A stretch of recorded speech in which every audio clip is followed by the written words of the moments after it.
Hey guys, and in this video we're going to talk about Moscow.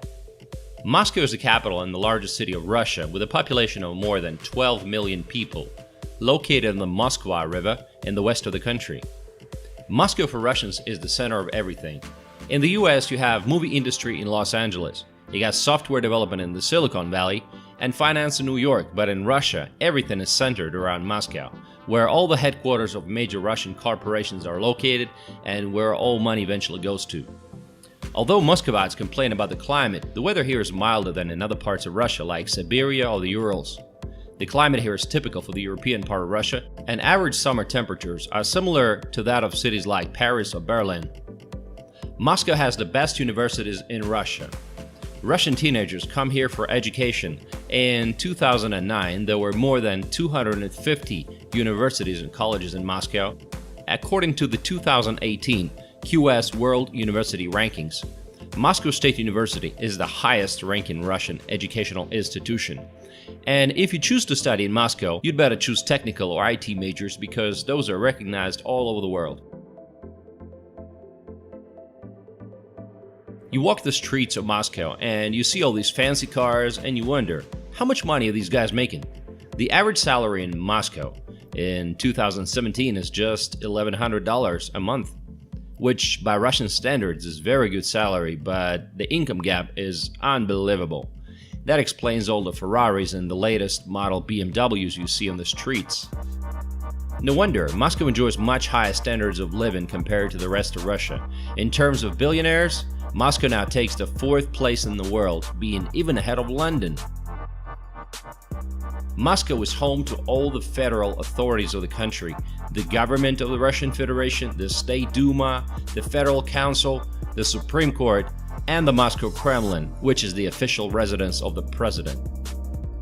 All this turned Moscow into a city of status and special vehicles with sirens and flashing lights on top. There are at least 630 cars used by top-ranking government officials that have the right to use sirens and ignore traffic rules when necessary. They are allowed to speed, drive on the wrong side of the road, or even pass ambulances or fire engines. This is unthinkable in the US and Europe, right? And it's extremely uncomfortable for ordinary citizens.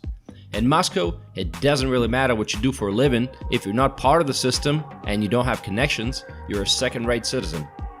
Some high-ranking government officials never cross paths with ordinary citizens at all. They live in their gated communities outside of Moscow and prefer to take their vacations abroad. More and more Russians come to live in Moscow. Why? Well, because salaries here are higher and the city provides great business opportunities. Here you can find the wealthiest customers in Russia and earn a good living.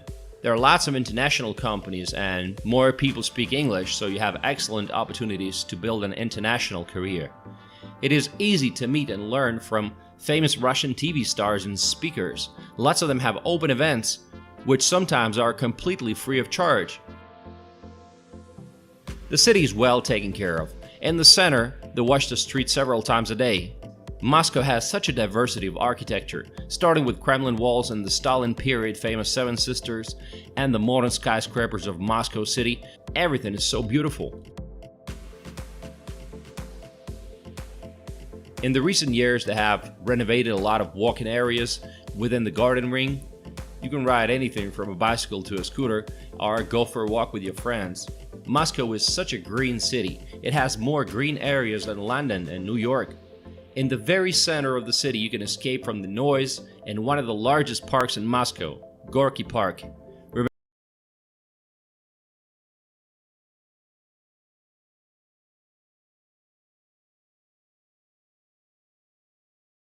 For everyone, you can lie on puffs and deck chairs, ride a bike, there's free Wi-Fi, a skating park, and the biggest sandpit in Moscow. Lots of fountains and hot girls too. Your social life can never get boring because there's tons of things to do and tons of choices in terms of bars and restaurants offering every type of cuisine to suit most budgets, from Chinese noodles to Georgian khinkali to Asian shark soup. In Moscow, you can satisfy any gastronomic foodie. What are some of the famous sights of Moscow? In the historic core sits the Kremlin, the biggest active fortress in Europe that's home to the president, and the Tsarist treasures in the armory. Outside its walls is the Red Square, Russia's symbolic center. It's home to Lenin's mausoleum, the State Historical Museum's comprehensive collection, and St. Basil's Cathedral, known for its colorful, onion-shaped domes. Russia's main department store, GUM, has a stunning interior and houses a variety of high-end boutiques. Even if shopping is not on your to-do list, the GUM is still worth a visit. The glass-roofed arcade faces Red Square and offers a variety of classy eateries. Arbat Street. Arbat is one of Moscow's most touristy spots. Lots of cafes and restaurants, live music performers, as well as souvenir shops and tattoo salons. Tsaritsino Museum Reserve. The former summer residence of Empress Catherine the Great was commissioned in 1775. Tsaritsino Park has been fundamentally renovated since 1980s to look even brighter than the original. With its opulently decorated buildings, gardens, meadows, and forests, Tsaritsino Park is the perfect place for a green getaway in Moscow, occupying an area of more than 247 acres. There's also the skyscraper district called Moscow City. Here you'll find offices of international companies, apartments, restaurants, and shops. For a Russian city to have such an American downtown is very unusual. Here, one-bedroom apartment will cost you $500,000. For the best panoramic views of the city, come to Restaurant 60, which is located on the 62nd floor of the Federation Tower. This place seemed to have it all: head-spinning views, great food, and vibrant atmosphere, and no entry ticket. All you have to do is buy a glass of beer. If you are into museums and theaters and galleries, there is no shortage of cultural and entertainment places. The quality of museums, art galleries, theaters, and concerts is also outstanding, including well-known all over the world, big and small theaters, the Tretyakov Gallery, with one of the largest collections of Russian art in the world, the Armory Chamber, the Museum of Tolerance, and so many more.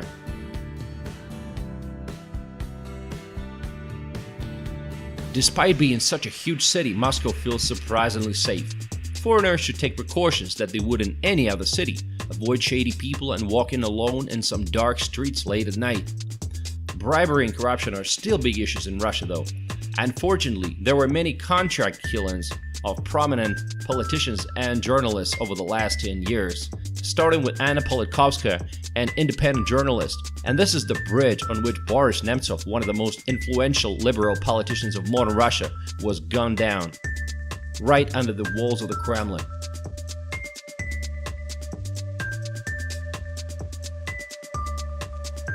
In Moscow, everything is gigantic. Buildings, roads, everything is huge.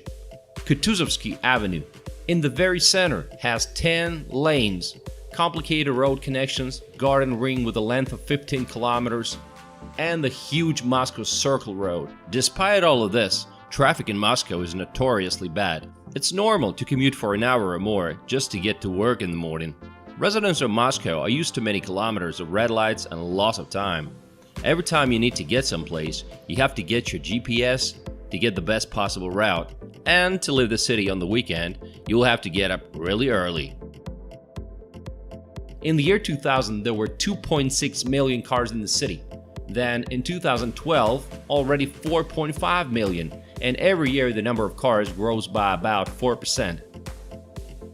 Moscow has the best roads in Russia.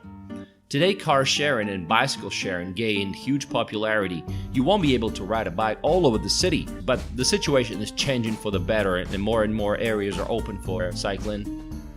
The main transport of Moscow is the subway, or the metro, as they call it here. Metro in Moscow, along with a monorail road, has 214 stations, and they're putting a lot of effort to build new ones.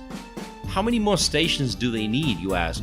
You know, if you look at tiny Oslo in Norway, it has 101 metro stations for a population of just 500,000, so it's clear that there's room for growth. They're planning to introduce 40 more new stations in different parts of the city by 2020. Daily metro ridership is more than in New York or London. Moscow is always action-packed. Everybody's in a hurry, and lots of places work 24/7. Thousands of people are rushing to work in the morning, looking at their smartphones and tablets. They're stressed, they're nervously trying to get into the crowded metro, and nobody smiles without a reason. It's a Russian tradition. It's considered awkward.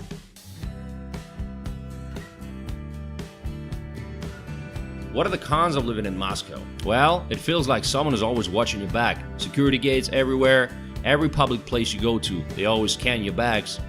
Housing prices. For a typical Russian with an average salary, it's going to take decades to save up for a modest apartment. There's a tough parking situation.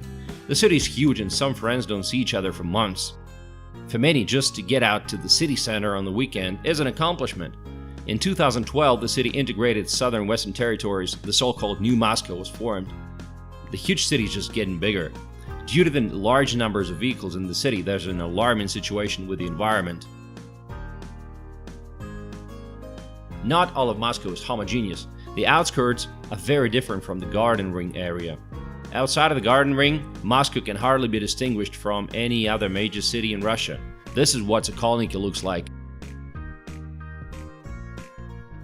If you love nature, fishing and hunting, picking berries and mushrooms, pure air and water, just know that to get to the nearest decent forest is going to be at least a 150-kilometer drive. Some people spend more than 3 hours to get to the countryside.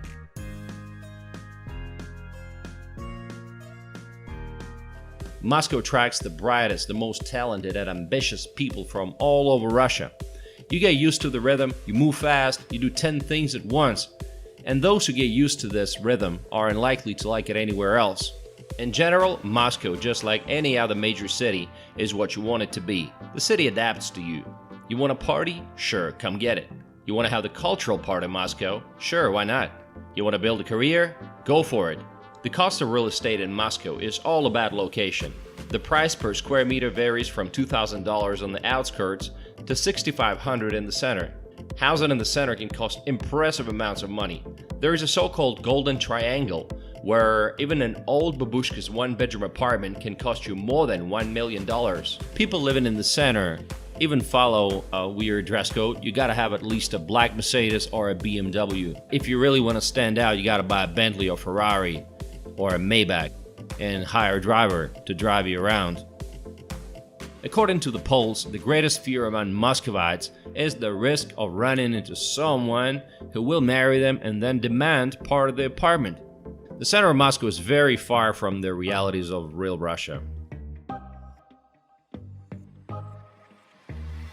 If Russia complains about the brain drain, on the national level, Moscow steals all the best professionals from the regional cities, which further reduces their competitiveness. All the famous Russian singers, businessmen, and politicians eventually end up in Moscow. For Russians, the taste of life in Moscow is special. They walk the streets, they see nice cars, and they think that maybe one day they too can achieve the same standards of living. And they fall in love with the city. Moscow simply does not have competition among other Russian cities. And what do you guys think about Moscow? Let me know in the comment section below. Thank you.